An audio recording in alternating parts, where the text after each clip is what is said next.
નમસ્તે વિદ્યાર્થી મિત્રો, આજે આપણે જીઓસીમાં સંસ્પંદન એટલે કે રેઝોનન્સના મુખ્ય બે પ્રકાર વિશે ભણશું. કે કેટલા પ્રકારની હોય છે? તો બે પ્રકાર. આગળ જેમ ઇન્ડક્ટિવ ઇફેક્ટ પ્રેરક અસર બે પ્રકારની હતી, પ્લસ આઈ અને માઈનસ આઈ. સેમ સંસ્પંદન અસર એટલે કે રેઝોનન્સ બે પ્રકારનું હોય છે, પ્લસ આર અને માઈનસ આર.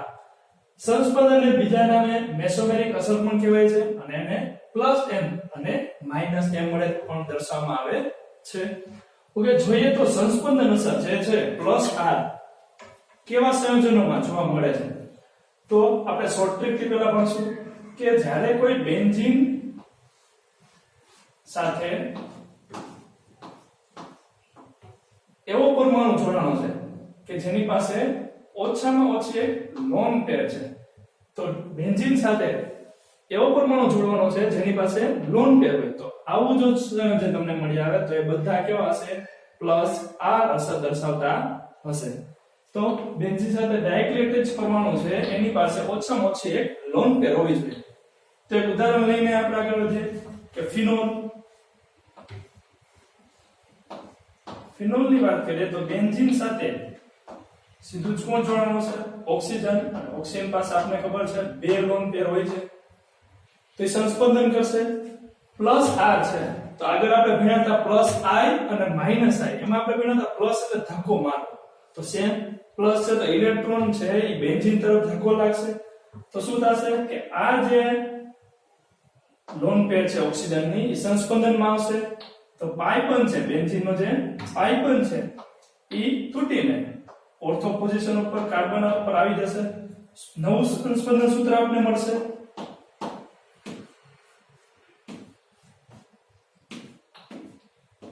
ઓક્સિજને લોન પેર દાન કરી દ્વિબંધ બનાવે છે.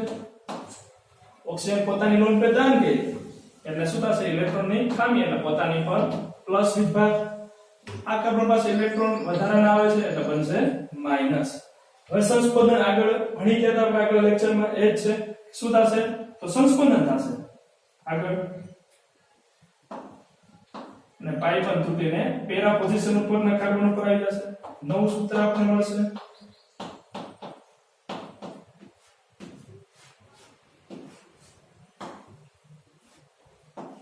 અને પેરા પોઝિશન ઉપરના કાર્બન ઉપર આવશે માઈનસ. ફરી માઈનસ છે બંધ બનાવશે. આ પાઈ પણ છે ઓર્થો પોઝિશન ઉપરનો જે કાર્બન છે ત્યાં આવી જશે ઇલેક્ટ્રોન.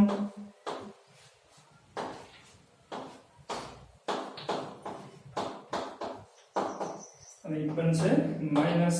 ફરી માઈનસ છે સંસ્પંદનમાં આવશે અને આ જે પાઈ બન છે તૂટીને પાછા ઓક્સિજન પોતાની પાસે લઈ લેશે. તો આપણું મૂળ સંયોજન આપણે પાછું મળશે. તો સંસ્પંદનનું સૂત્ર છે તો ચાર સંસ્પંદનનું સૂત્ર બંધારણ મળે છે આપણે. બંધારણ અંતે આપણે જોઈ શકીએ છીએ કે ફિનોલની જે રચના હતી તો આપણે અહીંયા OH ધારી લઈએ તો ત્રણ પોઝિશન ઓર્થો, પેરા અને ઓર્થો આ ત્રણ જગ્યા ઉપર માઈનસ અસર ઉદ્ભવે છે. એટલે કે આ રીતે આપણે લખી શકીએ. એટલે જ્યારે બેન્ઝીન ઉપર આપણે ઇલેક્ટ્રોન અનુરાગી વિસ્થાપન પ્રક્રિયા જોઈએ છીએ, ઇલેક્ટ્રોન અનુરાગી વિસ્થાપન પ્રક્રિયા જોઈએ છીએ ત્યારે આપણે E+ નો એટેક કરાવતા હોય છે. E+ તો E+ ક્યાં આવશે? તો જ્યાં માઈનસ હશે ત્યાં જોડાશે. એટલે આપણે જ્યારે આ પ્રકારના સંયોજનો હશે ત્યારે કઈ નિપજ મળશે? તો ઓર્થો અને પેરાનું મિશ્રણ મળશે. તો ઓર્થો પેરા ની આપણે મિશ્રણ મળશે. તો ટૂંકમાં બીજી રીતે કેવું હોય તો આ સંયોજન કેવું થશે? તો ઓર્થો પેરા નિર્દેશક. તો કોણ કોણ સંયોજનો છે પ્લસ આર અસર આપશે? કેવા કેવા સંયોજનો? તો બેન્ઝીન સાથે ડાયરેક્ટલી એટેચ પરમાણુ લોન પેર ધરાવતો હોય આ બધા. તો OH ઓક્સિજન પાસે આપણે ખબર છે લોન પેર છે તો બેન્ઝીન ઉપર સીધું OH જોડી દો તો એ થઈ જશે. કોઈ પણ ઇથર ઓક્સિજન છે સીધો જોડાણો તેની પાસે લોન પેર છે. બધા હેલોજન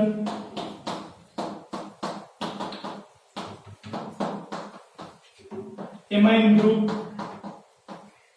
વિસ્થાપિત એમાઇન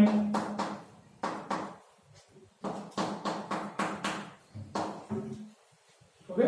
તો આ રીતે કોઈ પણ સંયોજનો છે તો તમે પોતાની પાસે જો સીધો ડાયક્લેટેડ છે એની પાસે જો લોન પેર હોય તો એ બધા કેવા આવશે ઓર્થો પેરા નિર્દેશક થશે અને પ્લસ આર આપશે ઓકે જોઈએ હવે માઈનસ આર માટે વાત કરીએ તો બેન્ઝીન સાથે જે સીધું જ જોડાણો છે પરમાણુ એની પાસે લોન પેર નહીં હોય અને એની સાથે કોઈ પાઈ પરથી જોડાણો છે અને આ જે પરમાણુ છે ઈ x એટલે કે y જે બહાર આપણે રાખ્યો છે પાઈ પરથી એની વિદ્યુત ઋણતા આના કરતા વધારે હશે તો જોઈએ શું થશે આની પાસે લોન પેર હોવી જોઈએ નહીં તો ઉદાહરણ જોઈએ નાઇટ્રો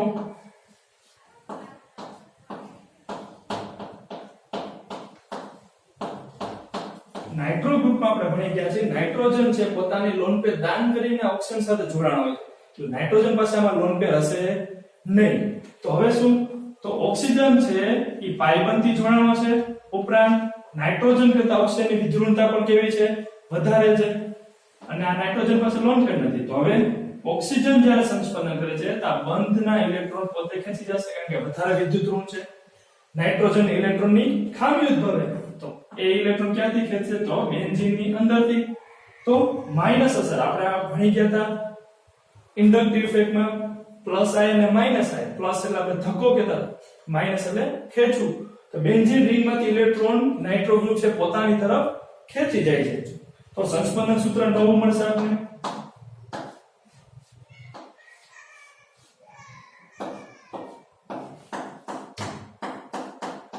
ઓક્સિજન છે ઇલેક્ટ્રોન લઈ જાય છે એટલે બને છે માઈનસ એ ઉપરાંત નાઇટ્રોજનને બંધ બનાવ્યા આ કાર્બન છે અને ઇલેક્ટ્રોનની ખામી ઉદ્ભવે છે તો શું બની જશે ઈ પ્લસ બનશે ઓકે શું થશે આગળ ફરી સંસ્પંદન થશે પાઈ બંધ છે આગળ જશે પ્લસ તરફ ઇલેક્ટ્રોનની ખામી છે ઈ તરફ જશે નવું સૂત્ર સંસ્પંદનનું સૂત્ર આપને મળશે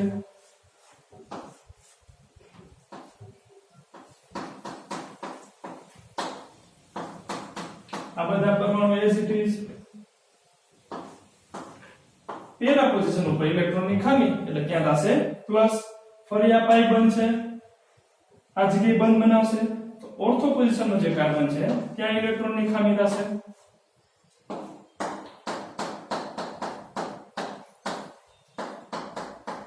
અને જગ્યાએ બનશે પ્લસ ફાઇનલી નાઇટ્રોજન છે દ્વિબંધ તોડીને બંધમાં ભાગ લેશે ને અહીં લોન પેર છે ઓક્સિજન માઈનસ છે ફરી પોતાનો બંધ બનાવી નાખશે અને મૂળ સંયોજન જે આપણે હતું એ મળી જશે તો ફાઇનલી આપણે આ રીતે સ્ટ્રક્ચર મળી જાય ચાર રેઝોનેટિંગ સ્ટ્રક્ચર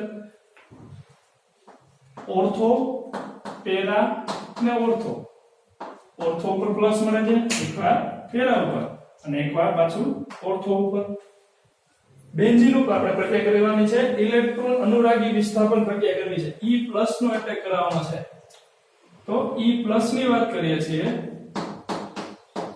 ઇલેક્ટ્રોન અનુરાગી વિસ્થાપન તો ઓલરેડી આ જગ્યાએ તો ઓલરેડી પ્લસ જ છે ઇલેક્ટ્રોન અનુરાગી પ્રક્રિયા છે એ પણ પ્લસ હશે તો પ્લસ તો અપાકર્ષણ થશે બેન્ઝીન રેઝોનેટિંગ સ્ટ્રક્ચર છે આપણે ખબર છે પાઈ ઇલેક્ટ્રોન હશે એટલે કંઈક તો માઈનસ મળી આવવાનું તો મેટા ઉપર એટેક કરશે આવા જે સંયોજનો છે એ કેવી નિપજ આપશે તો મેટા નિપજ આપશે એટલે આપણે મેટા નિર્દેશક પણ કહીએ છીએ તો આવા સંયોજનો છે એ બધા મેટા નિર્દેશક થશે ઉદાહરણ જોવા છે કોણ ઉદાહરણમાં આવશે તો ઉદાહરણમાં ફરીથી એકવાર આપણે શોર્ટ ટ્રીક કહી દે કે બેન્ઝીન સાથે જે ડાયરેક્ટલી જોડાણો છે એની પાસે લોન પેર ન હોવી જોઈએ એની સાથે કોઈ પાઈ બોન્ડ થી જોડાણો હોવો જોઈએ અને જે પરમાણુ જોડાય છે તેની વિદ્યુત ઋણતા આ બેન્ઝીન સાથે ડાયરેક્ટલી જોડાણો છે એના કરતા વધારે હોવી જોઈએ તો એક તો આપણે નાઇટ્રો જોઈ ગયા પછી CO ગ્રુપ તો CO બેન્ઝીન ઉપર જોડશું બધા આવશે કારણ કાર્બન પાસે લોન પેર હશે નહીં ઓક્સિજન છે દ્વિબંધી જોડાણો છે અને કાર્બન કરતા વધુ વિદ્યુત ઋણતા ધરાવે છે તો CO ગ્રુપ પર બધા આવશે એટલે કે aldehyde ketone acid chloride amide okay बीजा આપણે ગ્રુપ જોઈએ સલ્ફોનિક એસિડ તો આ બધા ગ્રુપ છે એ આમાં લઈ શકશું તો સિમ્પલ છે પ્લસ r અને માઈનસ r. ફરી એકવાર ફાઇનલી એકવાર બોલી દઈએ કે પ્લસ r ક્યારે આવશે તો બેન્ઝીન સાથે ડાયરેક્ટલી એટેચ જે પરમાણુ છે, અણુ નથી જોવાનો આપણે, પરમાણુ એની પાસે ઓછામાં ઓછી એક લોન પેર હોવી જોઈએ. જો આવું છે તો બધા પ્લસ r અસર આવશે. અને ઇલેક્ટ્રોન આગી વિસ્થાપનની નિપજ કેવી હશે તો ઓર્થો અને પેરા નિપજ હશે. એના સિવાય જો ડાયરેક્ટ એટેચ પાસે લોન પેર ન હોય અને કોઈ પાઈ બોન્ડ થી જોડાણો છે અને એ જોડાણો છે એવું છે જે મૂળ બેન્ઝીન સાથે જોડાણો છે એના કરતા વિદ્યુતતા વધારે હોય એવો પરમાણુ છે તો શું થશે મેટા નિર્દેશક નિપજ મળશે અને માઈનસ r આવશે. બીજું એક અગત્યનું કે પ્લસ r બેન્ઝીન છે આપણે કહો છે રેઝોનેટિંગ સ્ટ્રક્ચર છે તો બેન્ઝીન એટલે 6 પાઈ ઇલેક્ટ્રોન થવા જોઈએ. તો બેન્ઝીન છે આમાં ઇલેક્ટ્રોન અંદર આવે છે તો છે આ બેન્ઝીન રિંગ સક્રિય થાય છે, જ્યારે આમાં બેન્ઝીન રિંગ નિષ્ક્રિય થાય છે. એટલે ઇલેક્ટ્રોન પ્રક્રિયાની જ્યારે વાત કરી ત્યારે આ બધા છે આસાનીથી આપશે, નીચા તાપમાને તમે કરી શકશો. જ્યારે મેટા નિર્દેશક વાત કરીએ છીએ ત્યારે આલ્ડીહાઇડ, એસિડ આવા જે સંયોજનો છે કે આપણે એસિડમાં ઉમેરી શકીએ તો એ આવા ગ્રુપ છે જ્યારે બેન્ઝીન ઉપર જોડાણા છે, બેન્ઝાલ્ડીહાઇડ, બેન્ઝોઇક એસિડ, એસિટોફિનોન આવા જે સંયોજનો છે એની ઓર્થોપેરાની અથવા કોઈ પણ ઇલેક્ટ્રોનિક પ્રક્રિયા કરશો તો આસાનીથી થશે નહીં. ઓકે, કારણ કે બેન્ઝીન ને શું કરે છે એ નિષ્ક્રિય કરે છે.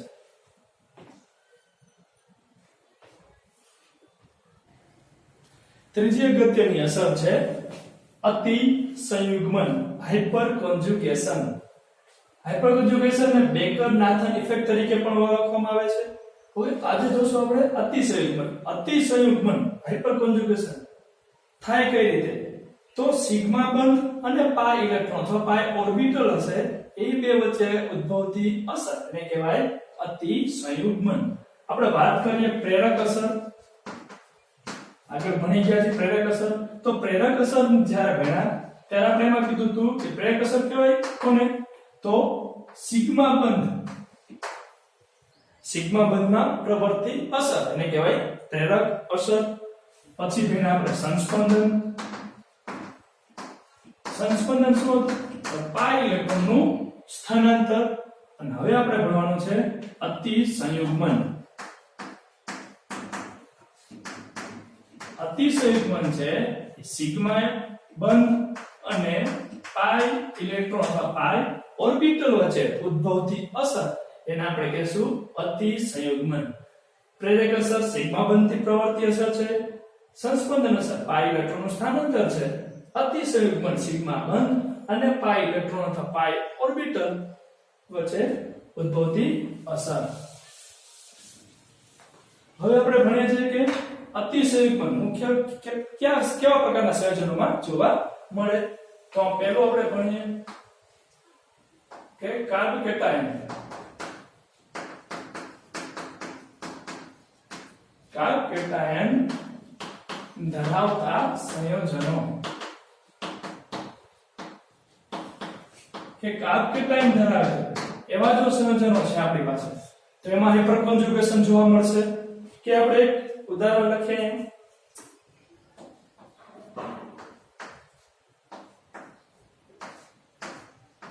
CH3CH2 પ્લસ કે આ કાર્બન જે છે એ આપણી પાસે છે પ્લસ કાર્બ કેટાયન છે. કાર્બ કેટાયન ની બાજુનો કાર્બન એટલે કે આપણાને ક્રિયાશીલ ગ્રુપ તરીકે ધારી લો તો એના પછીનો જે કાર્બન છે એની બાજુનો જે કાર્બન હોય એ થાય આલ્ફા કાર્બન. અને આલ્ફા કાર્બન સાથે જોડાયેલા હાઇડ્રોજન આપણે કહીએ છીએ આલ્ફા હાઇડ્રોજન. તો અહીં આલ્ફા હાઇડ્રોજન કેટલા થશે 3. તો તમને પૂછે કે આ કાર્બ કેટાયનમાં આલ્ફા હાઇડ્રોજનની સંખ્યા કેટલી તો 3. તો આપણે HA HB અને HC તરીકે ધારી લઈએ કે ત્રણે ત્રણ હાઇડ્રોજન છે ઈ અતિ સંયુગ્મન હાઇપર કોન્જુગેશનનો ભાગ લે છે.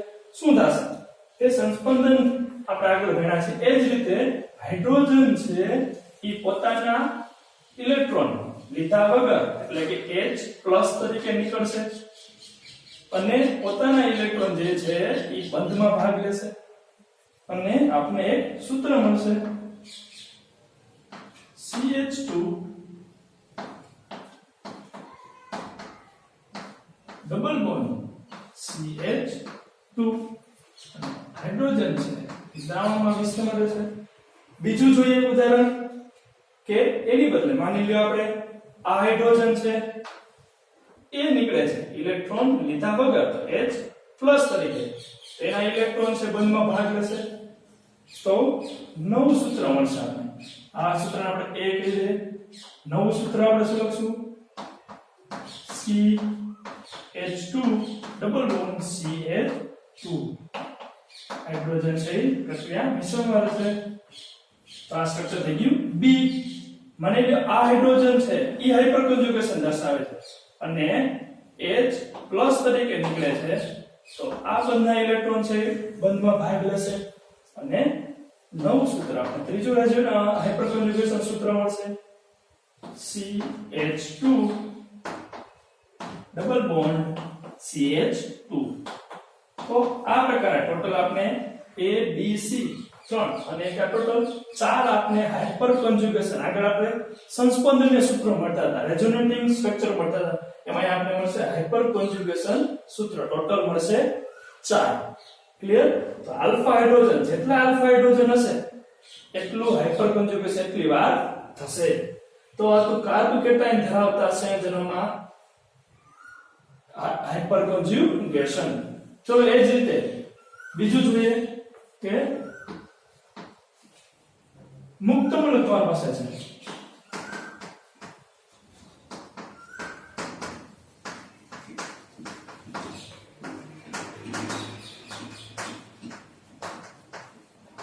મુક્ત મૂલક ધરાવતા સંયોજનોમાં કઈ રીતે હાઇપર કોન્જુગેશન થાય તો મુક્ત મૂલકની વાત કરવાની છે તો હાઇડ્રોજન જોડાયેલા છે CH3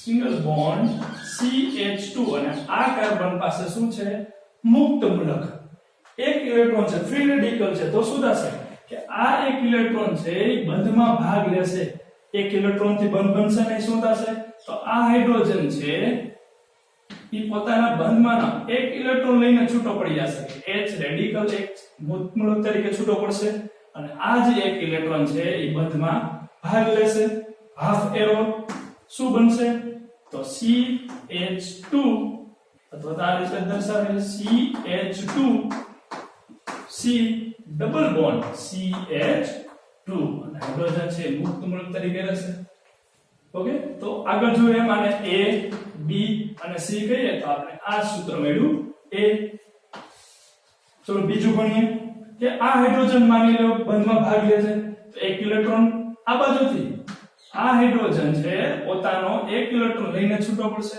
એટલે H મુક્ત મૂલક તરીકે અને આ એક ઇલેક્ટ્રોન છે એ બંધમાં ભાગ લેશે અને ફાઇનલી આપણું સૂત્ર મળશે CH2 ડબલ બોન્ડ CH2 અને હાઇડ્રોજન છે મુક્ત મૂલક તરીકે લેશે અને આ સ્ટ્રક્ચર આપણે કહીશું B ત્રીજો આલ્ફા હાઇડ્રોજન એટલે કે C H આપણે તરીકે દર્શાવ્યો છે તો આ હાઇડ્રોજન છે પોતાનો એક ઇલેક્ટ્રોન લઈને છૂટો પડશે એ બંધના બે ઇલેક્ટ્રોન આ રીતે આપણે કહી દઈએ પોતાનો એક ઇલેક્ટ્રોન લઈને છૂટો પડશે આ ઇલેક્ટ્રોન છે એ બંધમાં ભાગ લેશે આપણી પાસે નવું સૂત્ર મળશે CH2 double bond CH2 hydrogen છે મુક્ત મૂલક તરીકે રહેશે અને આપણું સૂત્ર થશે C તો સેમ જેમ કાર્બોકેટાઇનમાં H+ તરીકે છૂટો પડે આમાં H રેડિકલ મુક્ત મૂલક તરીકે છૂટો પડે છે સૂત્ર કેટલા મળ્યા 1 2 3 અને 4 તો હાઇપર કોન્જુગેશન સૂત્ર આપણે મળશે 4 આલ્ફા હાઇડ્રોજન ફરી એકવાર આપણા ક્રિયાશીલ ગ્રુપની બાજુનો કાર્બન આલ્ફા કાર્બન એની સાથે જોડાયેલા હાઇડ્રોજન આલ્ફા હાઇડ્રોજન દરેક આલ્ફા હાઇડ્રોજન છે એ સંસ્પંદન આપશે ક્લિયર આગળ ભણીએ ત્રીજો પ્રકાર કે કાર્બોકેટાઇન હોય અથવા મુક્ત મૂલક હોય તો આપણે જોયું કે હાઇપર કોન્જુગેશન એટલે કે સંસ્પંદન થાય છે ત્રીજો પ્રકાર છે કે જો આલ્કીન આપેલો હોય અને એની પાસે આલ્ફા હાઇડ્રોજન છે તો પણ હાઇપર કોન્જુગેશન શક્ય છે ત્રીજો પ્રકાર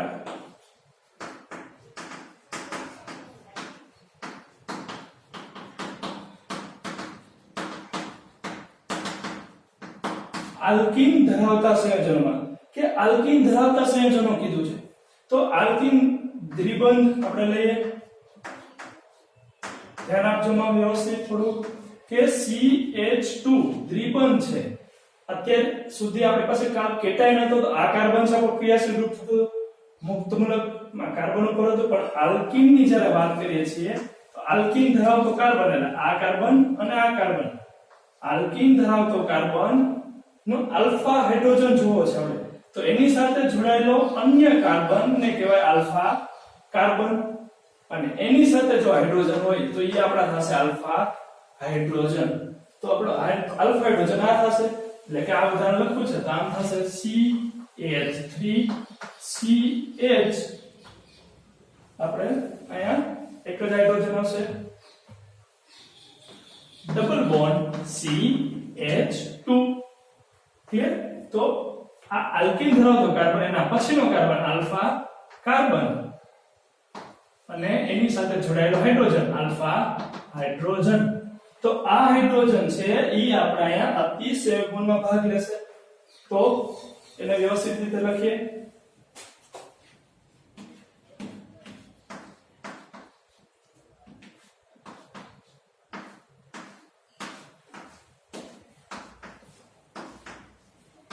આગળ હતું એમ જ A B અને C ત્રણ નામ આપી દઈએ ચલો હાઇડ્રોજન છે શું કરશે તો H+ તરીકે આપણે ખબર છે નીકળી જાય H+ તરીકે નીકળશે અને પોતાના જે ઇલેક્ટ્રોન છે એ આ જગ્યાએ આવશે કારણ કે પાઈ ઇલેક્ટ્રોન અહીં પાઈ બનશે આ પાઈ બંધ તૂટીને કાર્બન પાસે જતો રહેશે તો નવું સૂત્ર આપણે મળશે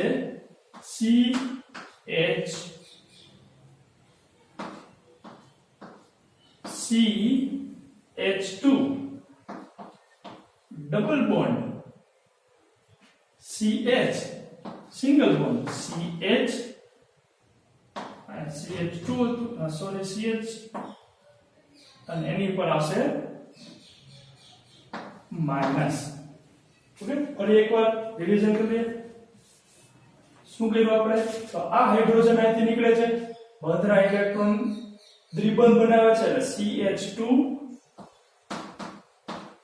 ડબલ બોન્ડ C એની સાથે હાઇડ્રોજન છે આ બંધ તૂટીને આ બાજુ આવે છે એટલે માઈનસ બનશે એટલે CH2 માઈનસ ક્લિયર તો આપણું સૂત્ર બન્યું A તો એ જ રીતે આ હાઇડ્રોજન માની લો નીકળે છે તો હાઇડ્રોજન નીકળશે H+ તરીકે H+ તરીકે આ બંધના ઇલેક્ટ્રોન આ બંધ બનાવશે દ્વિબંધ અને સેમ બંધ તૂટીને માઈનસ બનશે તો નવું સૂત્ર આપણે બનાવી શકીએ CH2 તો આ રીતે double bond CH single bond CH2 minus H આપણો B છે E પ્લસ તરીકે રહેશે અને ત્રીજો પ્રકાર જોઈએ તો આપણે C કીધો છે તો H જે C કીધો છે એ હાઇડ્રોજન નીકળશે H+ તરીકે આ ઇલેક્ટ્રોન બંધમાં ભાગ લેશે અને પાઈ બંધ તૂટીને CH2 પાસે તો ફાઇનલી આપણું સૂત્ર મળશે CH2 double bond CH single bond CH2 અને બનશે માઈનસ કોણ તો HC ઓકે તો HB અને HA તો આ રીતે ટોટલ A આ આપણું સૂત્ર બન્યું B અને આ સૂત્ર હતું C ટોટલ કેટલા પ્રકારના હાઇપરકોન્જ્યુગેશન સૂત્ર મળ્યા 1 2 3 અને 4 ટોટલ 4 પ્રકારના આપણે હાઇપરકોન્જ્યુગેશન સૂત્ર મળશે